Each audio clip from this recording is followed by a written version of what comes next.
চাটা করেছি, দিদি ছেঁকে দিলাম। এবার আমার তো সুগার, আমি চিনি খাই না, এবার ওটা একটু চিনি দিয়ে দিলাম, যদি হাত পুড়ে যায় তাই জন্য চাটা ছাকতে দিলাম না। দাঁড়া, এবার আমি খেয়ে বলি চাটা, দাঁড়া দেখি চাটা, আমার চা খেয়ে দেখি, দাঁড়া খেয়ে দেখি। ভালো হয়েছে। চায়ের দোকান দিলে চলবে, চলো। হ্যাঁ চলবে।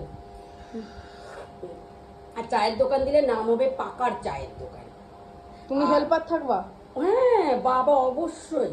আমি তো হেল্পার থাকবো। দেখ, আমি পড়াশোনা করিনি, এই যে বাসন মাজছি, রান্না করছি, কাজের মাসি হয়েছি।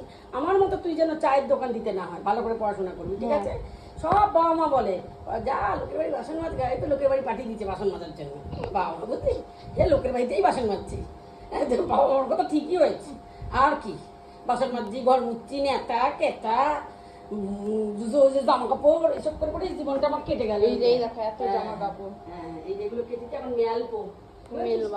মেলবা একবার তো বৃষ্টি আসছে, একবার রোদ। ওকে ঠিক আছে, রাখো।